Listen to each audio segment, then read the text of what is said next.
What's up, guys? So I wanted to do something a little different today. I wanted to watch a movie. I don't do a lot of movie stuff on my channel, but I thought, why not? So I started looking at my movies in the house, and I found 10,000 BC. I've never seen the movie, but I know that it's a historical film. And it looks like it could be cool because instead of taking place like in the medieval times or like the Roman era, which a lot of movies do, it's about cavemen and like tribal life and stuff like that.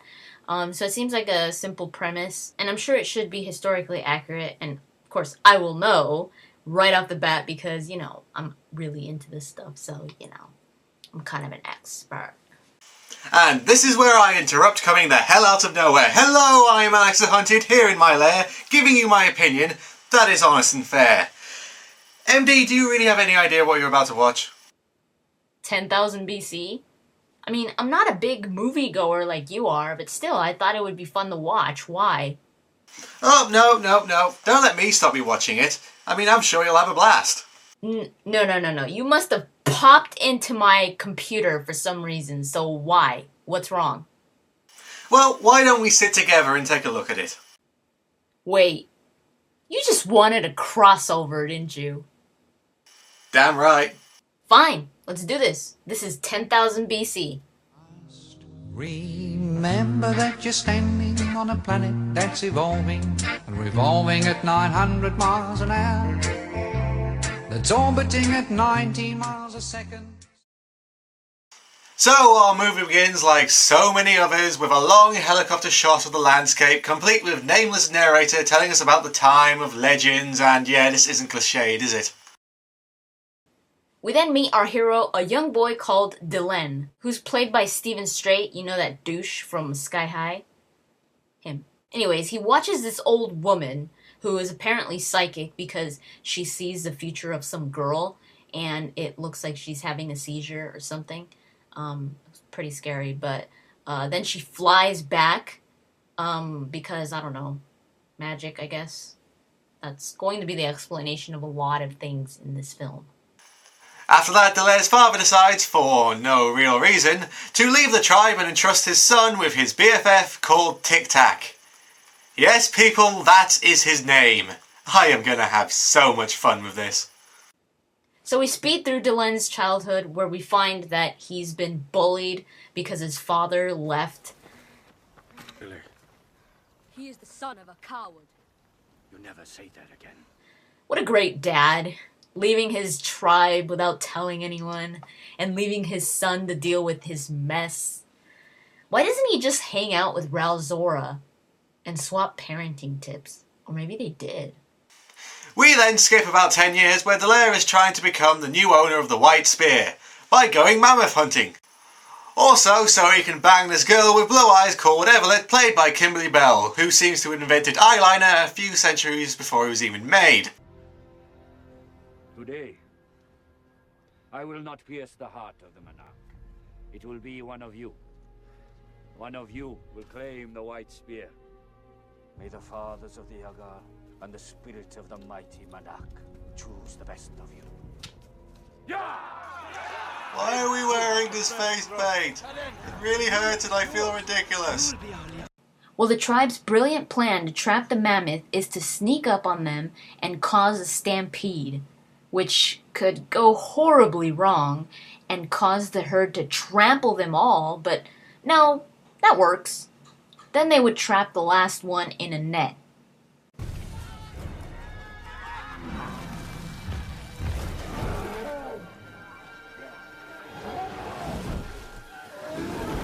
Hey guys, you wanna grab the net? You can grab the net, nothing's stopping you. In fact, you're just giving it a chance to do well and escape.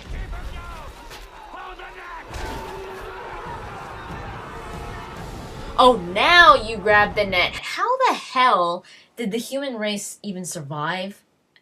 If this is historically accurate, I'm kind of embarrassed.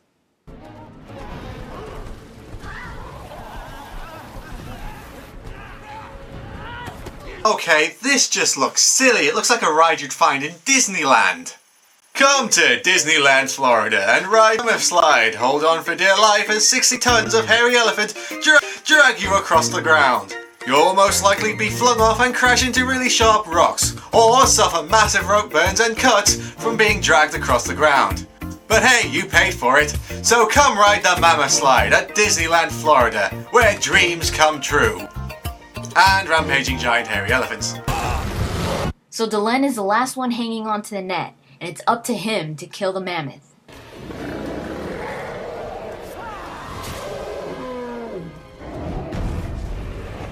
Oh shit, that did nothing.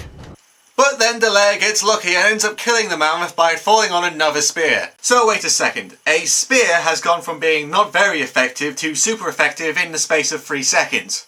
Just because the plot says so. Great continuity there.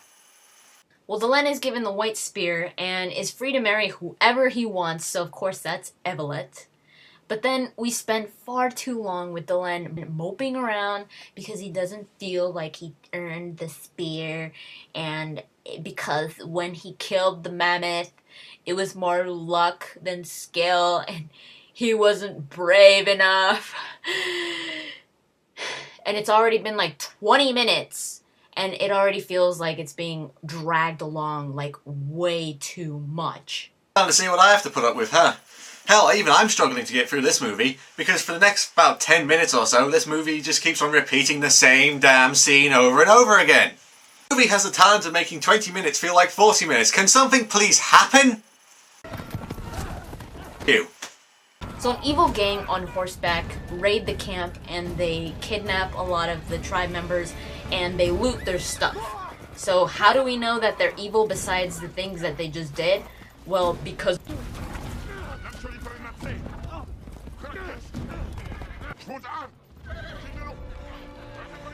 they start talking like this. And we know that in Hollywood, when someone starts talking like this, it's because they're an evil SOB.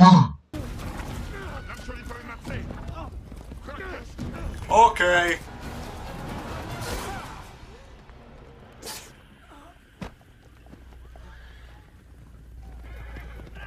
What was that first part again?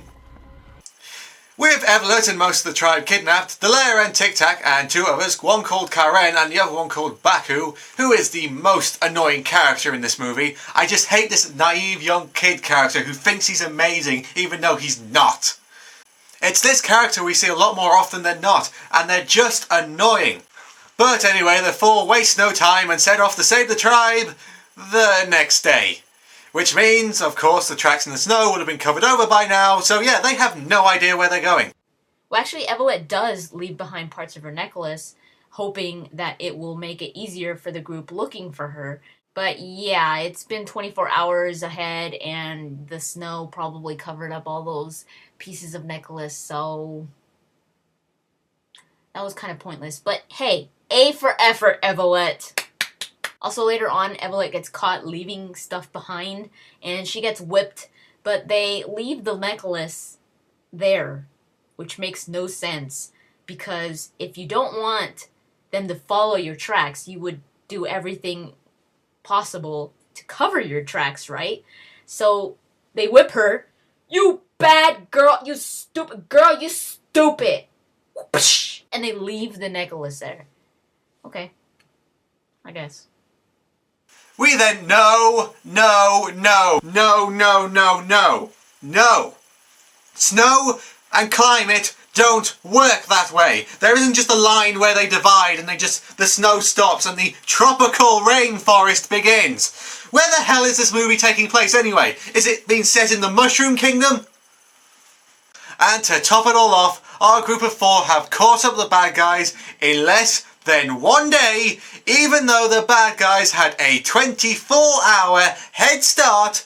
Our heroes must have been running about 40 miles an hour non-stop to catch them up at this speed.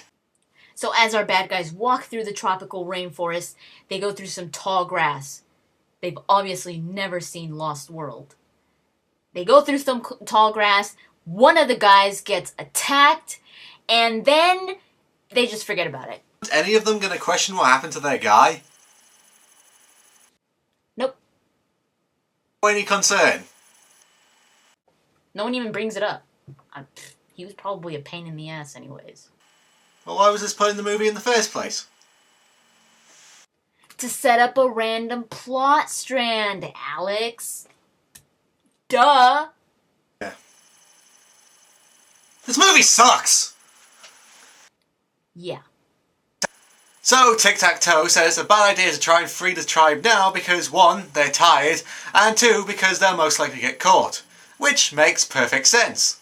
So, of course, the lair does the complete opposite and tries to free Evelyn, but guess what? He gets found out and Karen, Baku and the freed Evelyn get captured. Boy, this is really making the lair look like a competent leader, isn't it? Also, our heroes are chased into the tall grass where the killer things come back and... Also, Alex, will you say it for me, please? This is where we get to play another Guess What Movie We're Ripping Off?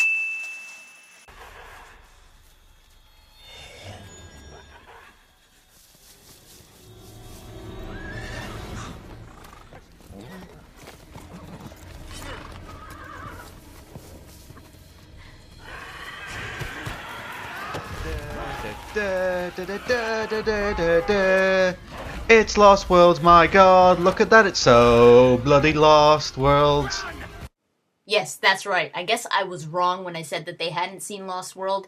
I guess they watched it one too many times. 10,000 BC, dedicated to rip off the Velociraptor scene in Jurassic Park 2, The Lost World. How the hell are you doing those jump cuts? Huh. I wonder if I can do that. Let's think about this. Concentrate. Come on. Oh, here we go!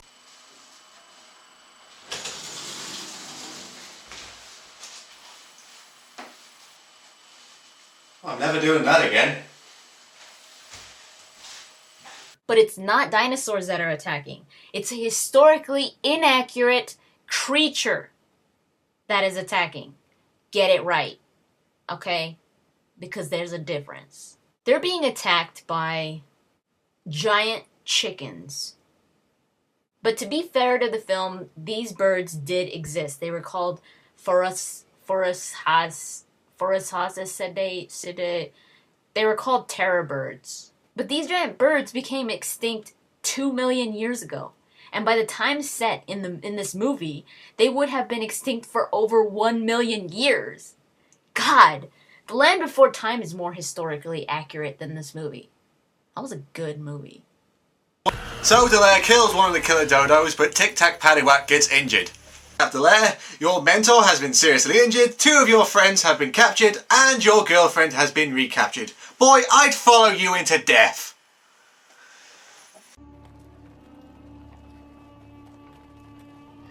Damn this movie. Wait, so we've already had a snowland, a forest land, and now a desert land? Isn't this in Super Mario World? So Delenn drags TikTok with him, and that night cares for his wound, but while he's hunting, he falls down a spike pit. Don't worry, guys, he conveniently misses all the spikes. We're good. That I could buy. I mean, I've played too much Mortal Kombat to know that that's probably impossible, but maybe. I mean, you know, he's probably best buddies with the gods or something. But also, there's this massive saber-toothed tiger, and he also missed all the spikes. Well, good for him. You know, I'm starting to think that the spike pit is probably should not be called a spike pit. I think it should be called some spikes pit. Something like that. I don't know. I don't think it's that dangerous. So like, oh, okay. It's not that bad. But whatever. This movie's dumb enough already, so whatever. I really wasn't surprised. Also, every now and then the movie cuts back to the magic old woman from earlier to help tell us that something bad is happening. Why, thank you, movie. I couldn't have figured this out by myself. Also, while Delaire is stuck down the pit, out of nowhere a freak torrential rainstorm happens and the saber-toothed tiger starts to drown, but Delaire decides to free it. Do not eat me when I set you free.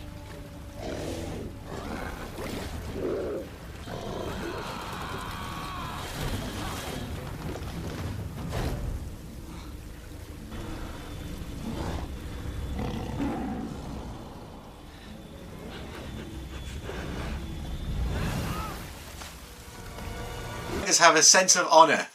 Boy, I wish cats were like that nowadays. All they do is scratch me and break my stuff. Also, I'm pretty sure that Tic Tac isn't going to be doing very well in the storm. I mean, he's been injured pretty bad. He has restricted movement, and I don't know. I mean, I kind of think he's probably going to end up dying. Oh, no, he's fine. You guys thought he was going to die. No, he's fine. It's kind of like in Monty Python, you know, bring out your dead. I'm doing a lot better now. Anyways, the two of them come across another tribe that was also attacked by the bad guys, but they are ambushed at spear point because those guys think that these two are bad guys also. So yeah, we're in that moment of and then the big cuddly ginormous saber-toothed tiger that missed the spikes comes back. And you're just like, since him and Delenn are best friends now, they're like practically dating already. It's so cute. The saber-toothed tiger prevents these tribal guys from attacking them, and then the saber-toothed tiger walks away and, you know, throws peace signs, and everyone's like, I'll see you later. But we don't, because, you know, he never shows up again. One thing that was all over the trailers and the poster, and is even on the DVD cover, is only in the movie for 5 minutes. Pretty much. I mean, he just disappears, and I really don't blame him. The saber-toothed tiger that's on the DVD cover never happens in the movie. In fact, I don't even think that's the same saber-toothed tiger. It actually looks kind of different. Oh, that's just great when the DVD box can't even follow the film's continuity. So, while our heroes are having a feast of chili peppers, we find out that one of the tribe's chief can speak English because Delaire's father came to the tribe and taught him. But his father was taken away by the bad guys. Our wise man says you will lead us there. Me? That's it.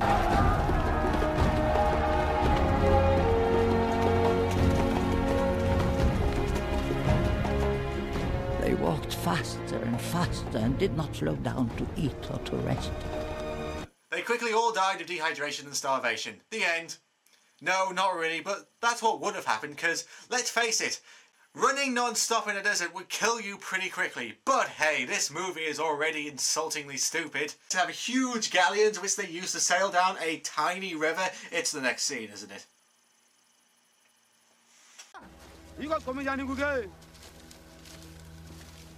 The great birds have arrived.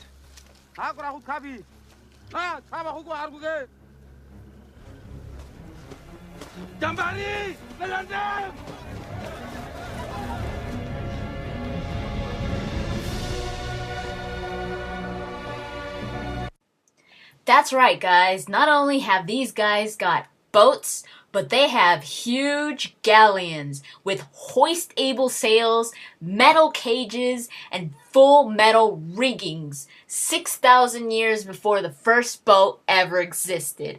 Now that is impressive.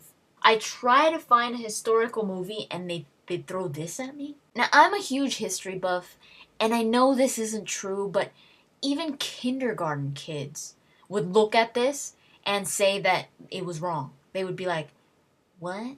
But anyway, if you ignored that slap to your intelligence, Delenn, being the brilliant leader that he is, decides not to follow the river. So, you know, screw knowing where you're going and screw having an endless water supply. That's way too mainstream for Delenn. He comes up with the great idea to go through the desert. Because he's so hipster. Duh, guys, this might be a shortcut. But guess what? They get lost, they start dying, but then Delenn decides to follow a star, which actually turns out to be the right way, and it leads them to...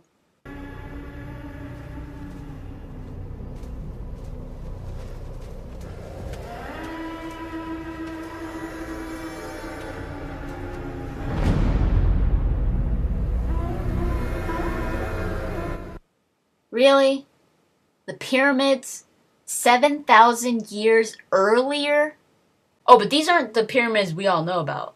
These were made with full scaffolding, cranes, tractors, or they probably had the tractors in the back. Pretty sure. When they weren't using the tractors, they used the mammoths. So yeah, the mammoths were helping out. They were pretty cool too. The saber-toothed tigers were pretty cool, and mammoths were too. But of course, mammoths, they wouldn't be able to survive in that type of climate. They would, they've got that huge... Yeah, they would probably melt. To top it all off, it's got this huge gold top, and, I've got a few questions. 1, how did they mine the gold? 2, how did they find enough gold to make a piece that big? And 3, how did they even make a piece that big? Did they have furnaces and sculptors back then? Am I missing some? I hate this movie. A bit of a rant there for a minute. Yeah, just give me a minute. So we then meet the leaders of the bad guys, a self-proclaimed god who tells his lackeys that the slaves aren't working fast enough, and to motivate them they should sacrifice one of them.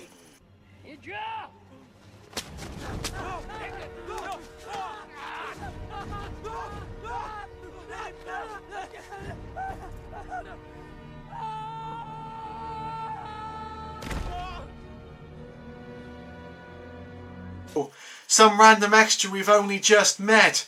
Seriously, how are we supposed to care about this random slave's death? Or is it just to show how evil the bad guys are? Also, I love it how the slave screams when he's falling, even though he doesn't even open his mouth.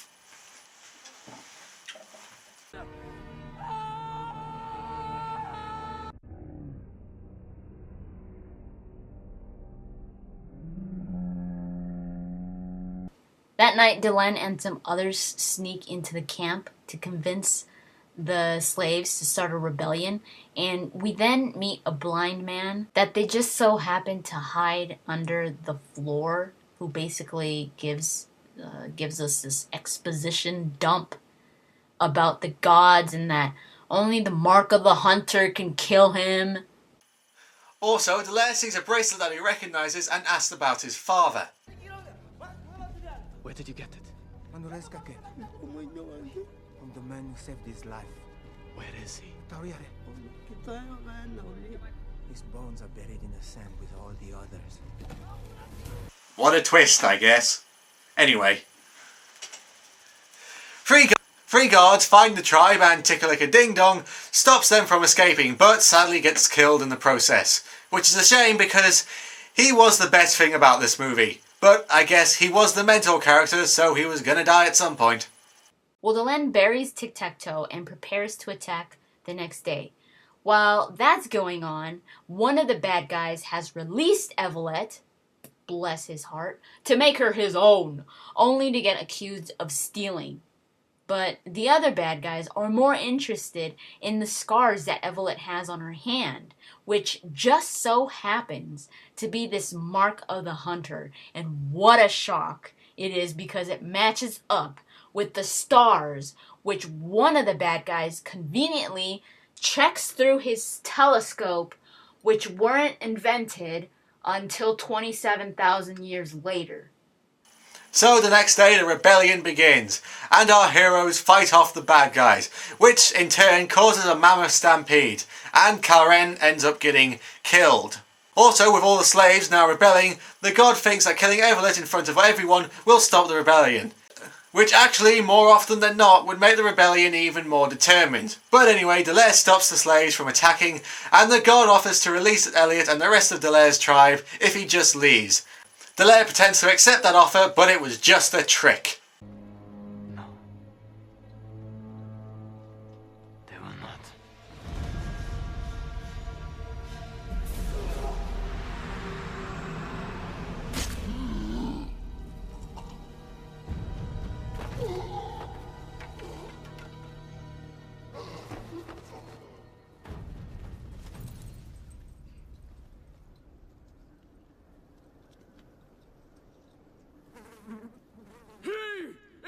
not a god! Moment in this movie. So with the fake god dead, they finally won, but then some bad guy steals Evelyn and tries to run off only to get stabbed by Evelyn, and then she tries to run to Delenn, but then that bad guy shoots her with an arrow, and then Delenn kills that underdeveloped bad guy, and he then comforts Evelyn as she's about to die. Please.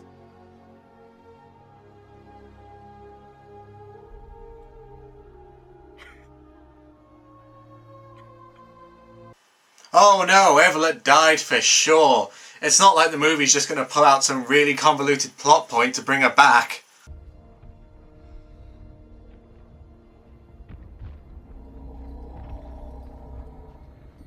But just as she was lost to him forever, Wait, movie, you're not.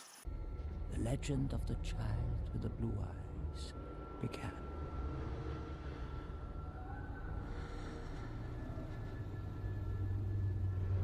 Movie, I was joking.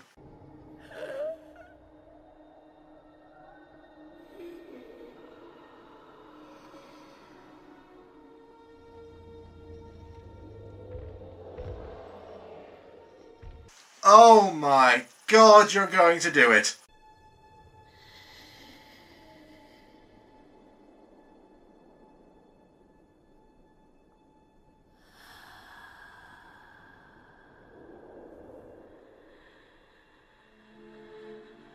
Son of a bitch! You did it! Son of a bitch! You did it! You really did it, movie! This is a horrible message to put towards people. Just saying, oh, it's okay, people, about death. As long as they have blue eyes, all you need is some old fart to die, and they'll be brought back to life alive and well. Good God, this movie is shit! Well, guess I'm wrapping this up. So Delenn and the others head for home. The chief from the other tribe gives them some seeds, which of course they can grow in freezing conditions, and it all ends with an 11-minute credit sequence, and we find that this movie was produced by Roland Emmerich, the same man who gave us such classics as The Day After Tomorrow, Independence Day, and of course, Alex's favorite, Godzilla. Don't even go there. Oh. So that was 10,000 BC, and it is just horrible. This is one of the dumbest movies I had to sit through in a long while. It does nothing with the actual date that this movie is set in. They just chose it because it sounded cool for the publicity. To be fair, the cinematography at times looks really good, but some of the CGI looks appalling and the acting is so boring. Also, the historical and environmental mistakes this movie makes is so insulting towards your intelligence. Just don't watch this movie. It may look good on the poster, but remember, that scene never happened. My God, that movie was a load. Well, at least it could have been worse. Thanks a lot for doing this with me, MD. Yeah, no, you should have saved me from this. So yeah, if you ever want to do another collab, please do a good movie. Please. I make no promises. I mean, I know you do this for fun, but why put me through the torture too, man? Now I know exactly what you go through. I don't understand why you do it. Oh, you don't know the half of it. Well, now I know why I don't do movies. I need to play something good, or I need to kill things. You want to play Gears of War Judgment? Oh yeah, sure, we'll do that. Oh wait, we gotta wrap up this video, haven't we? I'm Alexthehunted. I'm GamerMD83. And my review may suck. But mine are better. Hey!